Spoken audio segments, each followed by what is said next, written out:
এই সরকার এখন দোটানায় পড়ে গিয়েছে।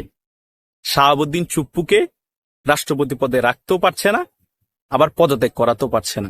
ইতিমধ্যে বুঝতেই পারছেন আজকের খবরটি কতটা গুরুত্বপূর্ণ একটি খবর। বন্ধুরা চলুন ভিডিওতে আজকে আর বেশি কথা বাড়াবো না, সরাসরি আজকে আমরা চলে যাব মূল ভিডিওতে, আর সেখানে আজকে আমরা দেখব আজকের খবরের বিস্তারিত।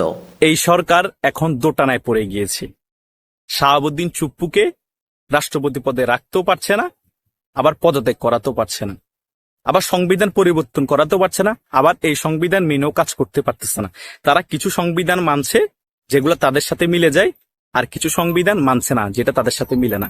তারা এখন দেশের মধ্যে সংবিধান অনুযায়ী সরকার চালাচ্ছে নাকি সংবিধান ছাড়া সরকার চালাচ্ছে তারা নিজেরাও জানে না, জনগণও বুঝতে পারতেছে না। এখন রাষ্ট্রপতিকে তারা কিন্তু আওয়ামী লীগ যাতে কোনো সভা সমাবেশ করতে না পারে, আওয়ামী লীগের কার্যক্রম নিষিদ্ধ করেছে বিএনপির সাপোর্ট ছাড়াই। তারা কিন্তু এভাবে একটা পাতানো আন্দোলন সৃষ্টি করে চেষ্টা করেছিল বিগত সময়ে রাষ্ট্রপতিকে পদত্যাগ করানো। এখনো কিন্তু সে এফর্টটা সামনে আসছে, সে এফর্টটা আবার দিবে যাতে রাষ্ট্রপতি পদত্যাগ করে। রাষ্ট্রপতিকে যদি তারা কোনো রকম পদত্যাগ করাতে পারে বা অপসারণ করাতে পারে পদত্যাগ ছাড়াই, তাহলে তারা সামনে একটা কাজ করবে, সেটা হচ্ছে তারা সংবিধান পরিবর্তন করে ফেলবে।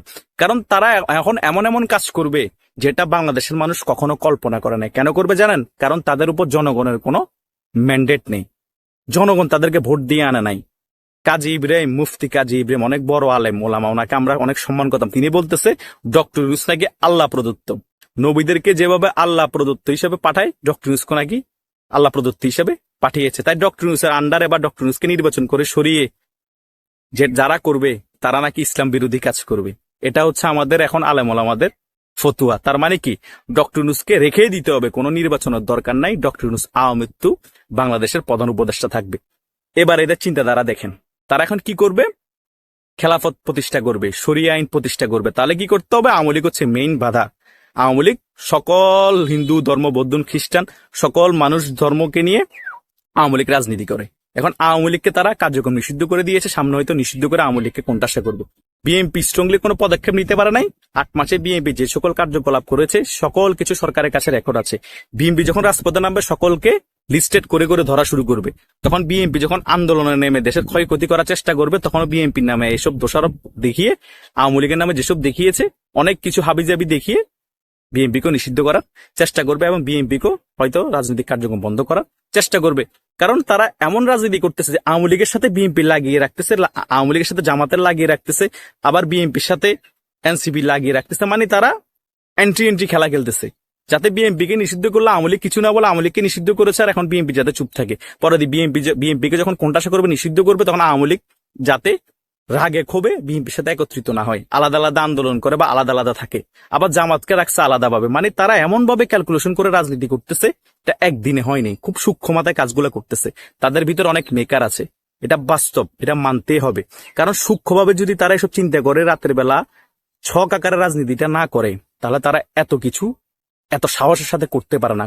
কখন কোনটা করলে কে কি রকম রিয়েকশন দিবে, জনগণের রিয়েকশন কি হবে, আওয়ামী লীগ কি মাঠে নামতে পারে না নামতে পারে, সকল কিছু ক্যালকুলেশন করে তারা আগাচ্ছে। তারা পাতানো আন্দোলনগুলো এমন ভাবে সাজাচ্ছে যাতে জনগণ বুঝতে পারে এটা পাতানো আন্দোলন না, সকলেই চাচ্ছে এটা। যখন দেশের সার্বিক পরিস্থিতি জনগণ খেপে যায়, তখন আওয়ামী লীগের ইস্যুটা নিয়ে এসে হালকা হালকা করে আওয়ামী লীগকে কোণঠাসা করা হচ্ছে। প্রথমে আওয়ামী লীগের এর ভাতৃপ্রতিম সংগঠন ছাত্রলীগকে নিষিদ্ধ করা হলো, জনগণের মোটিভ দেখলো, আওয়ামী লীগ কি করে দেখলো। তারপরে কিছুদিন চুপ থাকছে, 8-9 মাস চলে যাওয়ার পর এখন আওয়ামী লীগের কার্যক্রম নিষিদ্ধ করা হলো। আরো কিছুদিন চলে যাওয়ার পর যখন দেশে তারা বিক্রি করে ফেলবে, আমেরিকা ঘাঁটি গাড়বে, তখন আবার জনগণকে চুপ রাখার জন্য, বিএনপিকে চুপ রাখার জন্য তখন কি করবে? আওয়ামী লীগকে আবার নিষিদ্ধ করে দিবে। তারপরে কি করবে? আবার যখন দেশের পরিস্থিতি খারাপ হবে, আবার যখন জনগণ সমালোচনা শুরু করবে, তখন বলবে যে আওয়ামী লীগের নিবন্ধন বাতিল। তাদের এসব নাটক চলতেই থাকবে। তারপরে ধরবে বিএনপিকে। দেখেন না, মাহফুজ আলম জামাতকে নিয়ে কি স্ট্যাটাস দিচ্ছে। তারা একজনের স্বার্থ হাসিল করার জন্য একবার এক দলকে টার্গেট করতেছে, যাতে জামাতকে টার্গেট করলে আওয়ামী লীগ খুশি, আওয়ামী লীগকে টার্গেট করলে জামাত খুশি। মানে একজনের সাথে মুখোমুখি করিয়ে দিচ্ছে, মাঝখান দিয়ে তারা ক্ষমতায় থাকবে। কারণ একজনকে ভয় না পেলে তো তারা ক্ষমতায় থাকতে পারবে না, একত্রিত হয়ে গেলে এদেরকে নামিয়ে দিবে। এরা এই টুইন পলিটিক্সটাই খেলতেছে। আবার তারা সরকার দলও থাকতেছে, বিরোধী দলও থাকতেছে। সরকারকে তাদের লোকেরাই আবার আন্দোলনের নাম করে গালাগালি করতেছে, আলটিমেটাম দিচ্ছে। আবার ফোনে ফোনে কথা বলে সকল কিছু রেডি হয়ে গিয়েছে, তোমরা 1 ঘন্টার আলটিমেটাম দাও। তারপর 1 ঘন্টার ভিতরে ঘোষণা আসে, ওরা আবার আলটিমেটাম তুলে নেয়। এই হচ্ছে নাটক সার্বিক পরিস্থিতি দেশের। তাই এসব নাটক থেকে আমরা অবসান চাই। সামনে কি কি হবে সকল কিছু আমরা বুঝতে পারতেছি।